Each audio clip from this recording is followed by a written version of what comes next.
Halo, selamat siang teman-teman.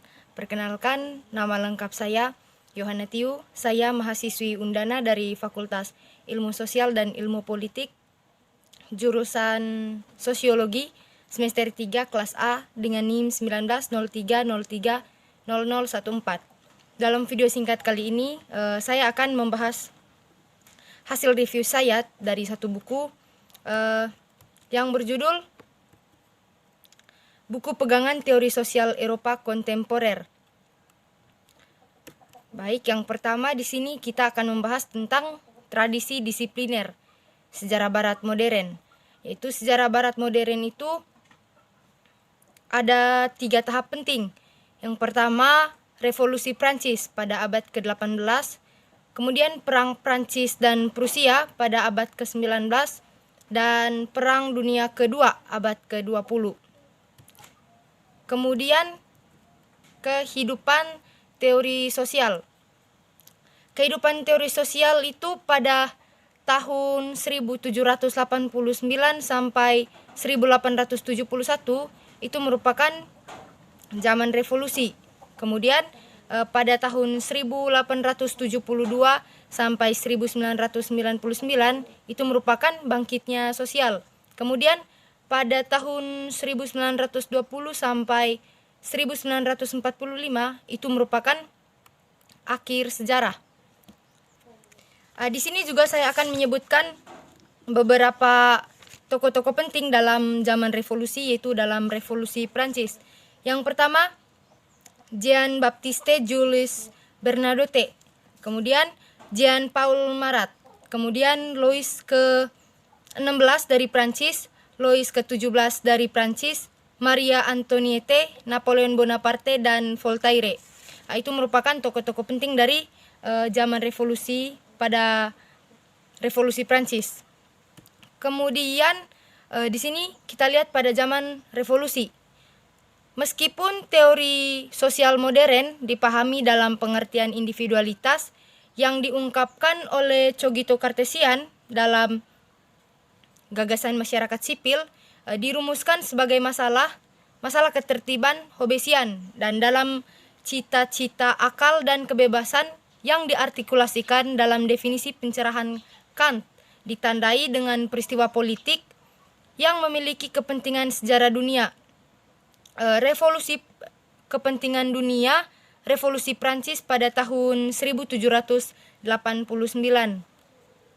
Akibatnya, teori mengikuti sejarah sejauh pemenggalan raja, penyerbuan Bastille, deklarasi hak-hak manusia dan warga negara, serta setelahnya di Thermidor Empire dan Restoration, semuanya memiliki rekan konseptual gerakan intelektual mereka selanjutnya. Kemudian di sini yang akan kita lihat yaitu fenomenologi Rolf Hegel. Di sini teori tidak hanya mencoba untuk menyelesaikan intramural perselisihan antara filsafat dan sains, melainkan berusaha untuk menjembatani kesenjangan sejarah antara praktik sosial dan cita-cita politik, kebebasan, kesetaraan, dan persaudaraan. Kemudian ada juga meskipun tulisan ulama independen lainnya di abad ke-19 seperti Henri Martineau di Inggris dan Alexis de Tocqueville di Prancis yang semakin menarik perhatian dalam beberapa tahun terakhir, mereka belum mencapai status yang sama sebagai klasik, dasar, atau kanonik. Daripada memberikan teori yang besar untuk mencakup yang luas pola perubahan historis, Martineau dan de Tocqueville lebih memperhatikan melakukan studi komparatif rinci tentang moral yang intim dan sering diabaikan manners dan adat istiadat kehidupan sehari-hari. Kemudian bangkitnya sosial pada tahun 1872 sampai 1919. Di sini setelah penerbangan konseptual dari era revolusi yang pada tahun 1872 telah ditarik dekat dengan munculnya Kekaisaran Jerman setelah Perang Prancis dari reruntuhan Komune Paris, bidang teori sosial belum menjadi sistematis secara metodologis dan dilembagakan secara profesional seperti yang dituliskan Durkheim pada The Rules. Prinsip dasar adalah realitas objektif dari fakta-fakta sosial. Sebuah pepatah yang mengilhami berbagai hal berikutnya dalam teori sosial dan struktural fungsionalisme ke etnometodologi. Kemudian di sini kita bisa lihat masalah metodologis dan teoritis ini kemudian diangkat ke dalam konsep fakta sosial total, dirumuskan oleh Marcel Mauss, keponakan Durkheim, asisten peneliti. Di abad ke-19 dan awal abad ke-20, wacana tentang bidang sosial muncul mengatasi semacam ranah hibrida yang melibatkan perjuangan dalam masyarakat sipil di satu sisi dan konflik di jantung demokrasi politik di sisi lain. Bagi Weber, integritas teori dan otonomi pengetahuan harus terjamin di tengah perselisihan ini dengan menegakkan prinsip kebebasan nilai untuk mengklarifikasi hubungan antara panggilan sains dan politik. Dan dengan demikian antara ilmiah bekerja secara umum dan nilai moral atau estetika yang diasumsikan atau dianalisis. Kemudian di sini kita bisa lihat daripada menganjurkan netralitas etis dari penyelidikan ilmiah sosial atau menyerah dengan metode intelektual seperti yang dituduhkan dilakukan oleh rekannya dan saingannya Sombart, Weber berpendapat bahwa para sarjana harus tetap relatif bebas dari tekanan ideologis, budaya prasangka dan pengaruh politik. Pada saat yang sama mereka membebaskan diri untuk merdeka. Kemudian karya Melanie Klein selama periode ini merevisi hipotesis evolusi Freud tentang pergeseran ontogenetik dari kelimpahan alami. Itu dicontohkan oleh gejala anak biosis dengan ibu. Untuk penggabungan dan diferensiasi budaya dipaksakan oleh hukum bolik ayah sebagai proses politik sosial dan teknologi.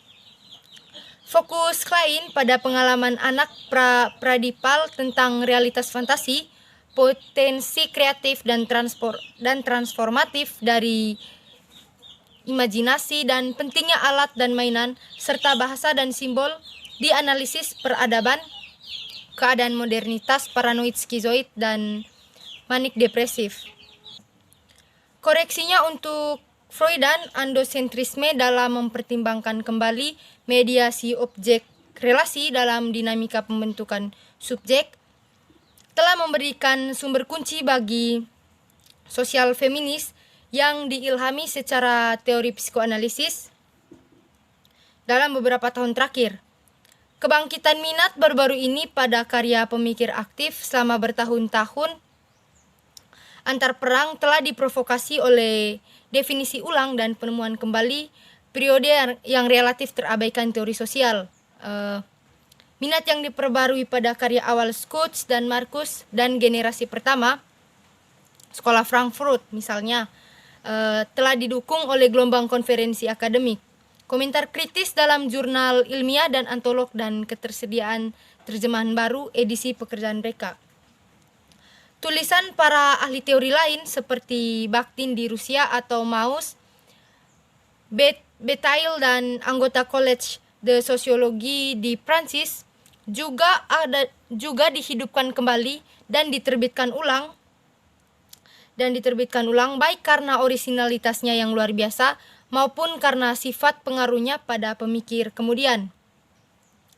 Kasus mahakarya Norbert Elias, The Civilizing Process sketsa magisterial dari sosio dan psikogenesis masyarakat, disiplin sejak pertengahan usia, menawarkan contohnya yang sangat instruktif tentang bagaimana kontingensi sejarah publik penerjemah dapat menunda penerjemahan edisi terbatas ketika Elia berada di pengasingan di Inggris dari Nazi pada tahun 1939, baru diterjemahkan ke dalam bahasa Inggris hampir 40 tahun kemudian dalam 2 jilid dengan perbedaan judul dan baru-baru ini diterbitkan secara keseluruhan. Kemudian kita lihat dari buku Patrick Baert, masalah ranah publik pada awalnya diperkenalkan dalam teori sosial. tetapi diterapkan di beberapa disiplin ilmu dan studi media dan studi gender terhadap sejarah.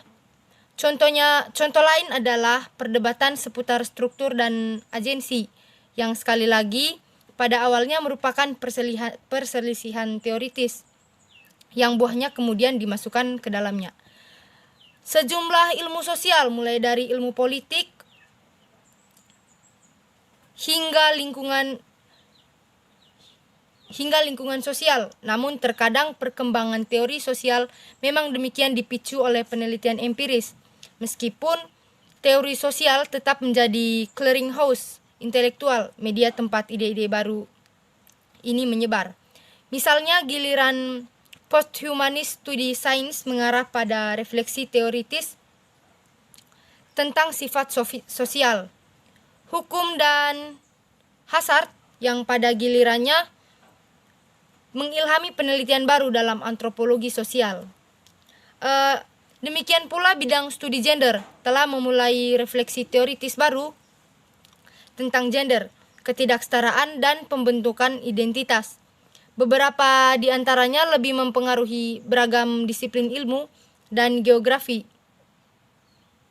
Awalnya, alokasi peran sentral teori bertepatan dengan datangnya zaman generasi emas teori sosial Eropa. Saya rasa demikian video singkat yang saya buat hari ini mengenai hasil review saya dari buku yang berjudul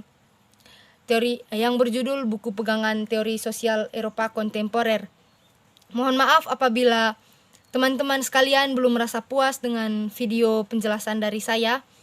Semoga dalam video berikutnya saya lebih kreatif lagi dalam membuat video dan videonya lebih jelas lagi dan teman-teman dapat memahami. Sekian dan terima kasih.